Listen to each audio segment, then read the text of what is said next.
to them, and they can lose their identity. And when they get to be puberty age, males struggles with their identity. I don't know if this is true, I'm talking to my husband, but they struggle with their identity as far as, who they are, and, with the Y chromosome coming in and all this. And I'm like, really? It's not the Y chromosome. Wow. It's the spirit. It's the spirit. And she exposed it, really. See, Lauren exposed me. She wasn't there blowing that stuff. I'm like, oh my God. And they're accepting it. They're accepting it. The incorrect, thank you,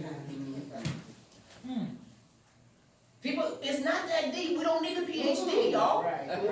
Ain't nobody you don't have to go to theology school to get this. It's just incorrect thinking. Yes. The church needs to hate the sin, but love the person.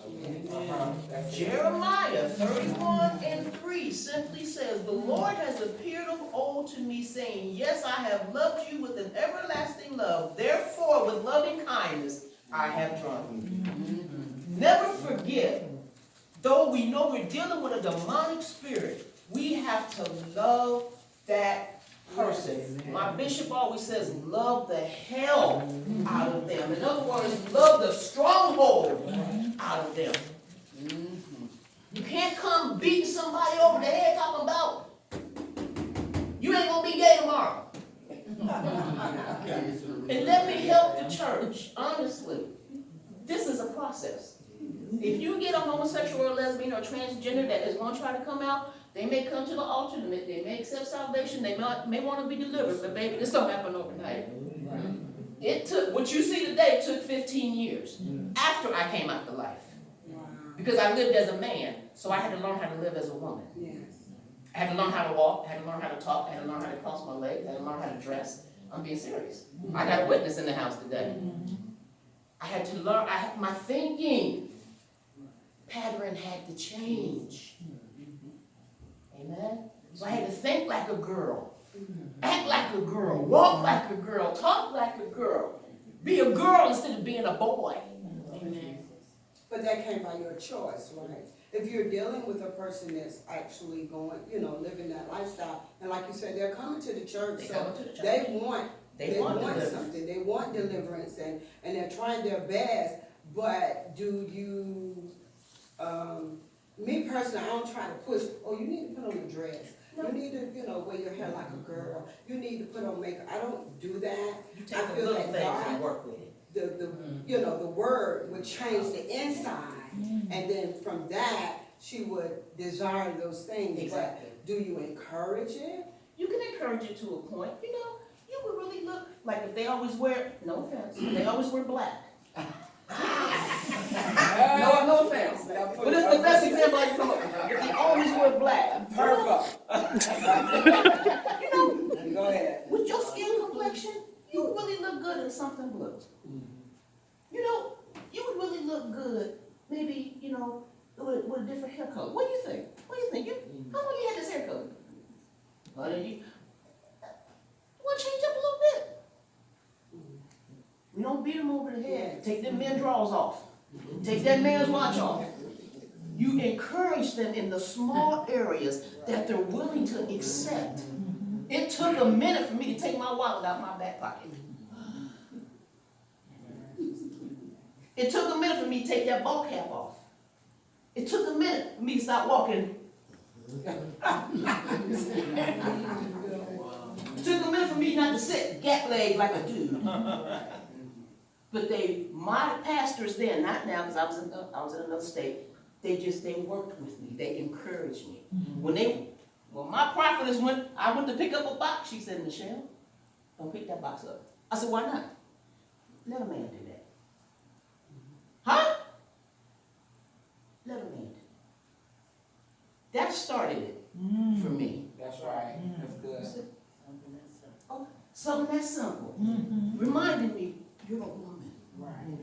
Yes. We don't pick up heavy boxes. That's what we got them. Yes. And that little thing, all of a sudden, then I had friends that encouraged me me as well. Now, your church people have to encourage this. When you start seeing change, girl, oh, that next look good on you. That, you know, that is such a pretty blouse. Encourage that thing and watch that person just blossom. Wow. Like I say, if y'all would have seen me 15 years ago, y'all pretty much would have said, "What's up, dude?" I got a witness in my house. I'm not trying to put her on the spot. Yes, ma'am. I had a couple that came to my church and, they came and they talked to me, and they was living together, and they was thinking about just not being together anymore, and so forth and so on. So the stud, the one that just like a dude and stuff, about 3 months, she'll come in and she'll talk and so, I watched her about 3 months, I called her on me, she said, I'm really trying, I'm really good, I said, okay. You went in Iceland to buy that ice lady that was right next door. She said, I got it. I said, I need you to be a nice lady, okay? Because every week she was talking about, even though her mindset changed, they moved out from the same house and they doing good, the ministry went back to mine, one went back to mine. But the thing of the matter is, she didn't want to turn, she was confident, but her mind was changing. She was grabbing hold to the horns of the altar, but she was still buying the same clothes. So after 3 months, I said, now, I need you to check out Ice Lady, okay? So she started changing, and just like she said, encourage them, to do. And I say, anytime at night you need to pray, whatever we need to do, let them be open. You can't sit there and act like you've been saved all your life because you had a stronghold, you had something, you know what I'm saying, that you were dealing with, and at the right moment it came out. So I sat there and I taught, her language, and she said, okay, next week she started changing. She started dressing more feminine and all of that, and then they separated because they was raised in a family together. They family, just like the young girls that was a part of my leadership and everything. They're doing good, but their mindset, because they went to church, but they never got the fulfillment of the Holy Spirit. Right. So they were still struggling, with each other, and but when that Holy Spirit came in, how have we drawn them? It has to be that loving kindness. Because you cannot forget where the Father brought you from. You may not be a lesbian, homosexual, gay, but baby, if something you say God, just throw the dirt over it. Don't even let it come up in my funeral, okay? I'm with you. Just sitting here listening, and what's really, what the church is really missing, as you say, is love. We don't have that love. If you don't look like me, no, I ain't got time for that. But if I just show you an ounce of love every now and then, I'll just truly give you the genuine agape love that you need, or I need to help, you give it to me to help me come out of my situation. Yes.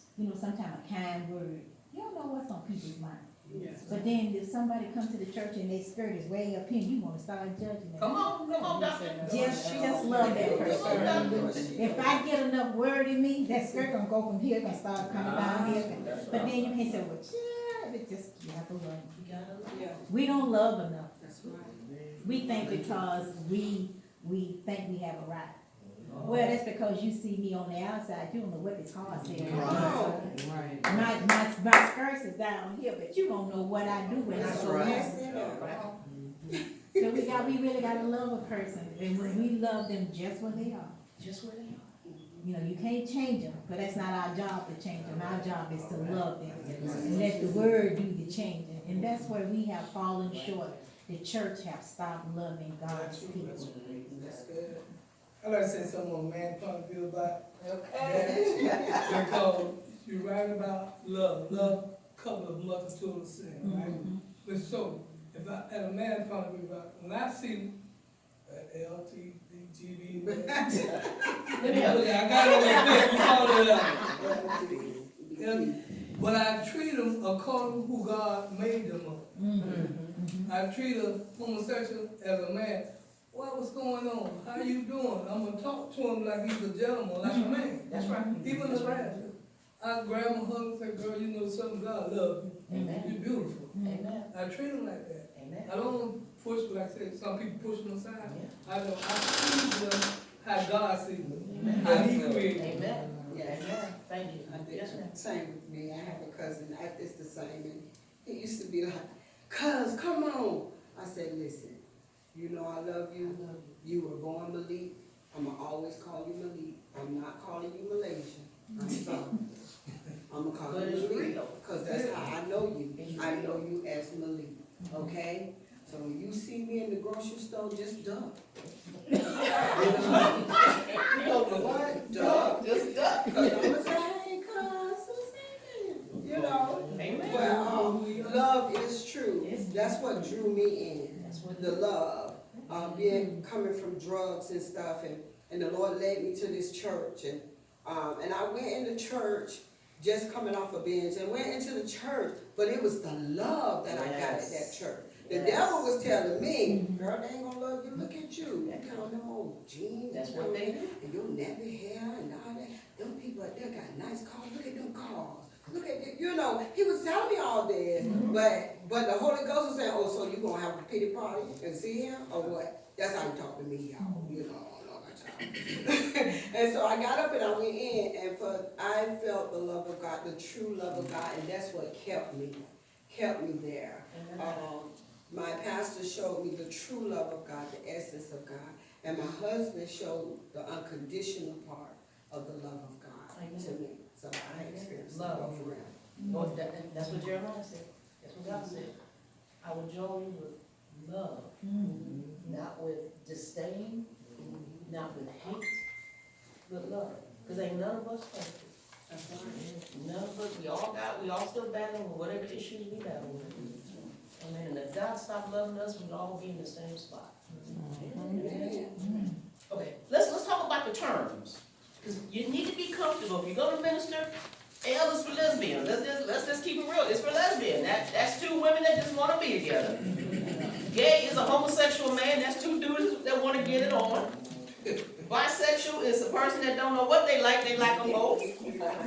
They'll sleep with him and sleep with her the next day. Now you want to talk about deception and confusion. It's easy just to be straight. I just like one thing. Then you got transgender. That's a person whose sense or whose thought of their personal identity and gender doesn't correspond with their birth sex. They were born a boy, but they think they were a girl. They were born a girl, but they think they were a boy. You want to talk about a deception. How much more could you confuse a person to mess with their sexual identity? God don't make mistakes. 1 Corinthians 14:33, God is not the author of confusion. So if you confuse as a look, well, I want to be a girl. Johnny, why you want to? I just feel in my body I'm a girl. No, that's a demon. That's a demon. Well, Susie, why you want to be Johnny? Oh, I just feel I want to be a girl. That's a demon. Right. And you got children, grandkids, great-grandkids, they start talking. Y'all better pray. Y'all better get in the prayer line. Y'all better start laying hands, put some oil, and cast that demonic spirit because it is now incorrect thinking. Remember the deception. Okay? Transgender leads to transsexualism. Now you want to change your whole sex. You want to have an operation. You just don't want to just dress like a little boy or dress like a little girl. You want to change your whole sex. Now you know that's crazy. But I'm going to have to admit at one point in time in my walk in that lifestyle, I thought about that. Well, I might as well just, come a dude. I act like a dude. I walk like a dude. I talk like a dude. I'm taking care of my woman. I take care of the house. I'm the man of the house. I go to work. I pay y'all. I was crazy. Incorrect thinking. That was my wife, as they say today. That was my wife. Incorrect thinking. And talk about codependency, that's a whole nother topic. Let's go to this handout. This is an interesting handout. This is the adult LGBT population. Now, I'm not gonna stay on this too long, because I got some other stuff I wanna talk about. But I want y'all to go down. Yeah, I have a question, Yes, because I always get that confused. You were saying the person was transgender. Transgender, you start dressing like a boy. If I'm a girl, I started dressing like that. I guess I was Okay, transgender. transsexual is the one that wants It's a to sex change. change. What happened to transvestites? A transvestite had a sex change. Transvestite had a sex change, Right. is one that had a sex change. Right. But they dress like, Cue me. They question. transvestite is, it's like a drag queen. A quick, okay. Does that help you? Yeah. A transvestite is like a drag queen. Okay. So what's the cue? Oh, what's the queer? That's the queen. Some people say, some people say queer, but now you're being politically incorrect. But the Q is questioning. Gender neutral. So, you're questioning, am I gay? Questioning yourself. Am I straight? Am I bisexual? Am I asexual? I don't wanna have, I ain't gonna admit to nothing. You Gender abstinent. neutral. I know you ain't asking, you just not claiming, you're not claiming a straight, but you're not claiming nothing. I'm just asexual. Can you clarify the difference between gender and sex? Because homosexuality is not about sex, as you said. But when you talk about the gender thing, people get confused. Gender is not the same thing as sex. Sex is biological. Gender is a mental identity. It's gender is what tells you, I have breasts, I have a vagina, I must be a girl. Right. So that's what you think. But that you I said didn't even so. clear that up, you just said it. I mean, that's just a thing, like, that's just, I guess that's just one of my things, but it's important that people understand that just because a boy is gay doesn't mean he has a gender identity problem. Or just because, he's a boy, he like a boy, that doesn't mean he has a homosex, that's a homosex. A sex is about who you're having sex with. Your sexual desire. orientation Your desire. is who you're attracted to, who you want to have sex. That's why homosexual is same sex attraction. Gender is totally different. You can have a person who is genderly confused and not a homosexual. You know what I mean? And that's why they I have can think of- transgender. Right, because maybe my gender is confused, but I'm still, I think I'm a girl.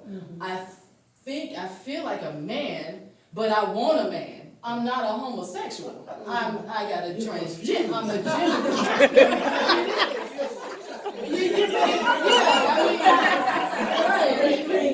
But if you're going to minister to somebody, you have to first understand what it is you're ministering. What is your actual problem? Because you can be saying, oh man, you dress like this, you do this. It's like, I'm not gay. They'll tell you.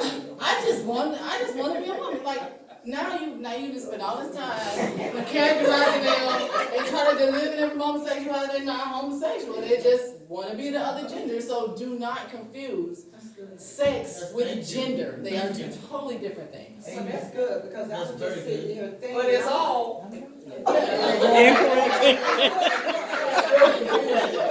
was just thinking, I'm like, okay, she said that, the transgender is the boy that believes he's a woman, and, but then if you're a lesbian, and like you were saying, you dress like a boy, you dress like a man, you carry yourself as a man, so, I was like, well, wait a minute, because now I'm confused, so then But then she would have But been then you- gender and homosexual.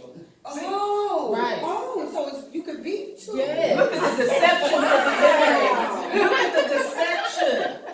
So, but let's go to the graph, because this is gonna help you. Go down to Florida, because this is where we live.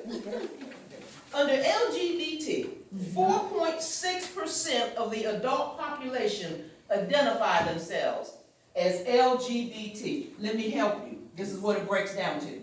11.3 million. 11.3 million total in the United States identify as the L, the G, the B, or the T, or the Q.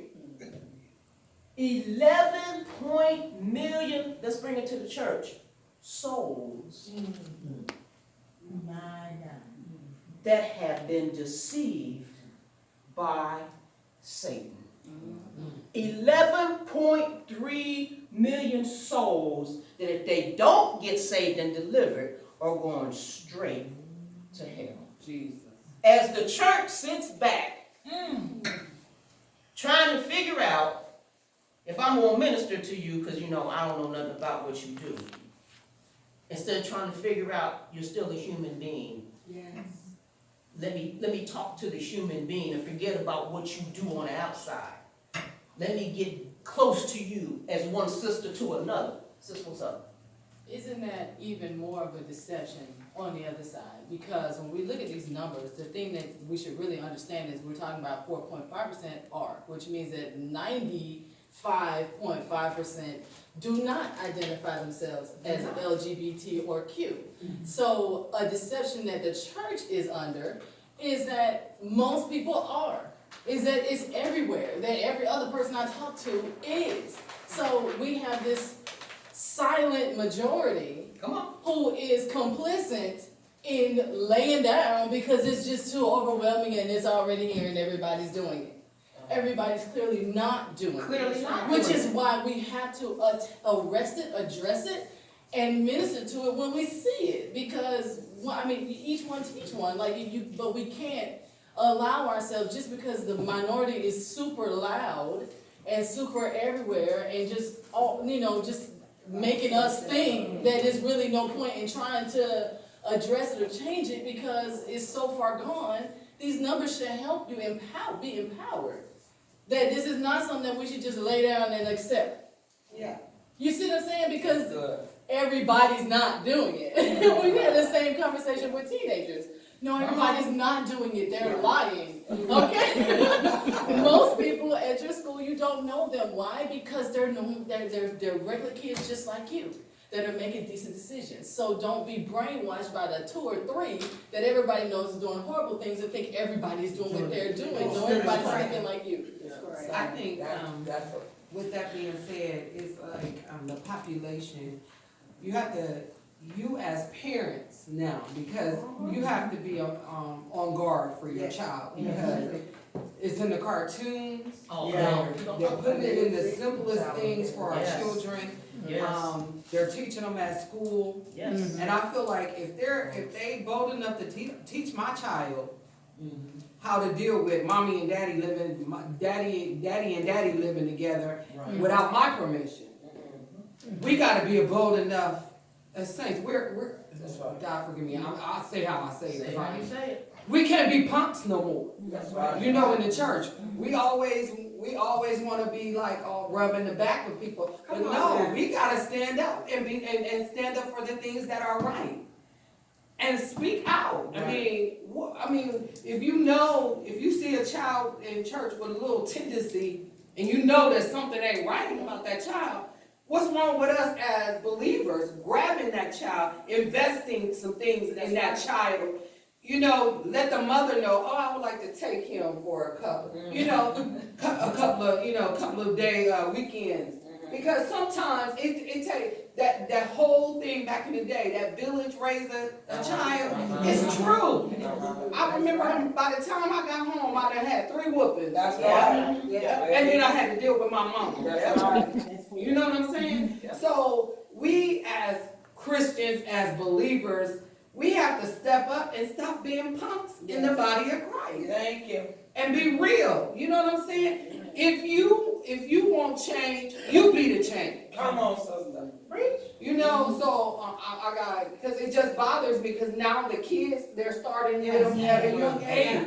So by the time we identify it in the church, they're 16 and they're living full blown. When we've seen it, you know, some of y'all seen it when they 2 and 3 years old, and you know, you're like, dang, they 2 years old. What they doing?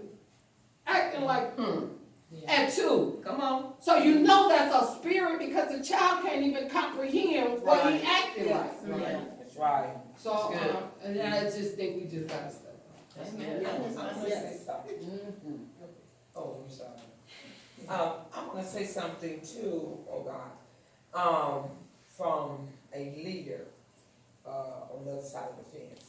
This is why I teach the way I teach in my school.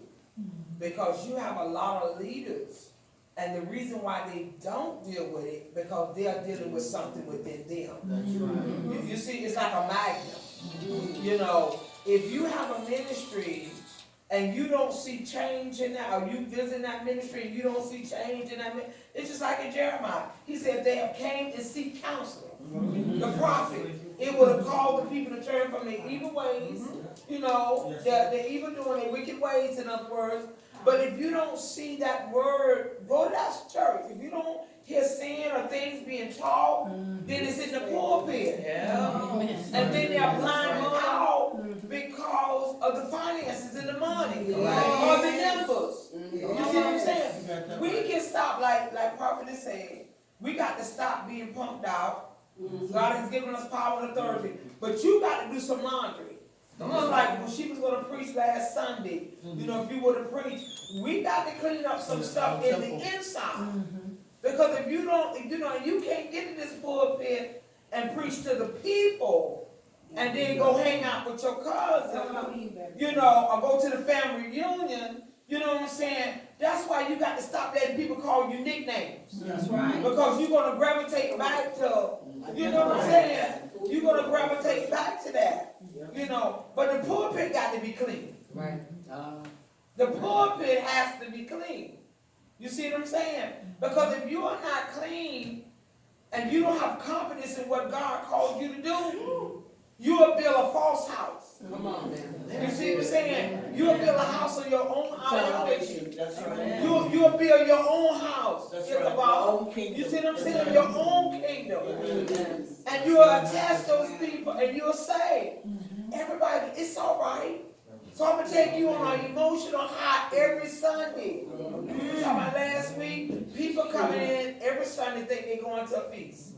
They think they're going to a conference. They think they're going to a show. They think they're going to one of those, because there's too much entertainment. Because the leader don't know who they are. They have not walked through some stuff. So they have not surrendered totally. They just need a big house with big numbers. It's okay. He's going to be all right. He's just going through something. Oh, she going to be all right. She just going through something right now. No, it's not going to be all right. You get yourself right that you can help the body of Christ. Amen. Say something. Yes, ma'am. Everything I was gonna say, she just said. I say it too, right? Okay, intercessors back on the wall.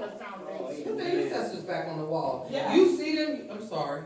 You see them the intercessors, they act like they don't even.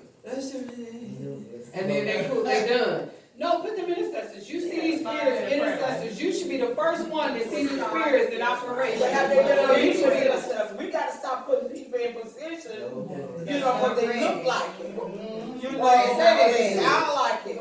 Or they don't get, honey, sit yourself down till you get free. Because you're going to bind it up. If you're dealing with a spirit of pervertedness and whatever, don't be on nobody altar team. Because that demon is, you already empowered.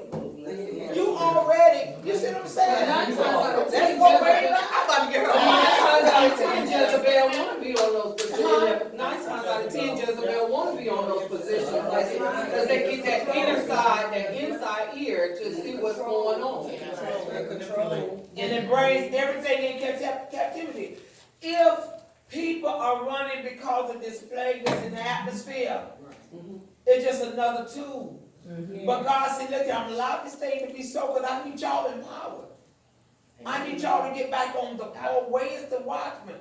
That's why we have to be, I tell women all the time in women ministry, honey, when you go into prayer, don't stop sending God as an errand boy, telling me go to the hospital, down the street to your children out. Resurrect some of them Negroes that you don't slept with, that's still playing on your spirit. Leave it right there. Yes, You know what I'm saying? Because he pulling from the jailhouse. That's why you ain't free.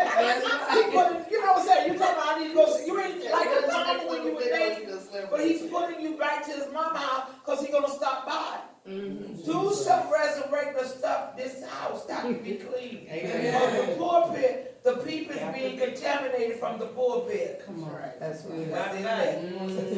I wanted to say, I'm sorry.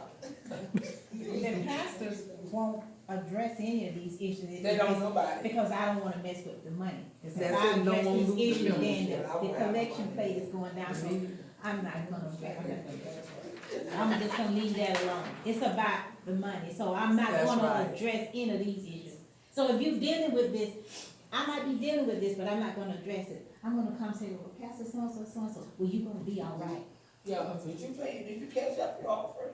Or did you ain't got to come to church, just cash out. I just, going back to what Apostle Wells said about the nicknames and certain of things being said and letting people take you back, you know. And I'm a firm believer of going forward. And I tell people, I say, you're not taking me back.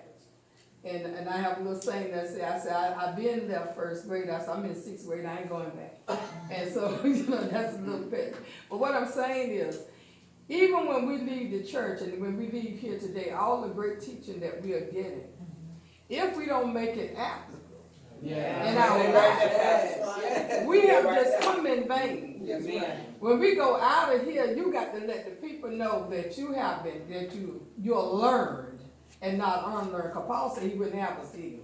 He wants us to be knowledgeable. God wants us to learn because he wants us to teach others. He wants us to share. Amen. Not only in the church, but that's in the community, in your workplace. Because I work in a work community where there's a lot of them. Yep, me too. It's more girls than it is boys. Yep, indeed. And you know, but when I see them, like you say, love, through love and kindness have I drawn thee, so I give them love. I don't love the spirit, but I love them. Yes. And I let them know I don't embrace it and I don't tell them it's cute. You know, but in another sense there too, I work with people with disabilities. Well, they do things. They'll touch each other. Some of them got sense enough to go get the right sex now and do the right thing. we have to go. One of them, they were looking for one. They told me, I don't know where she is. I don't know where she is. I work both in the day program and sometime over at the house, at the group on where she lives. Let's say. And I just shook my head. I knew where she was. And I knew who she was with. But That sounds like some correct thinking. she was with the right sex. That's some correct thinking right there. So when I did talk to her, I really didn't scold. We just had a conversation about it, you know, telling about the decency and proper things to do. And it is simple. I let her know that because she does go to church and all. But what I'm saying is those people are protected under the state for their actions. Their mama. And their mama has caused a lot of problems with people like that, with disabilities. Because when they come, they're sitting in the public, they're doing certain things, and you're working with them, and you say it's an adult day training program, you're supposed to be teaching. So you're trying to teach them. There's one person that tells me all the time, well, that's their right. I said, maybe their right, but it's not going to be their right in my public eye.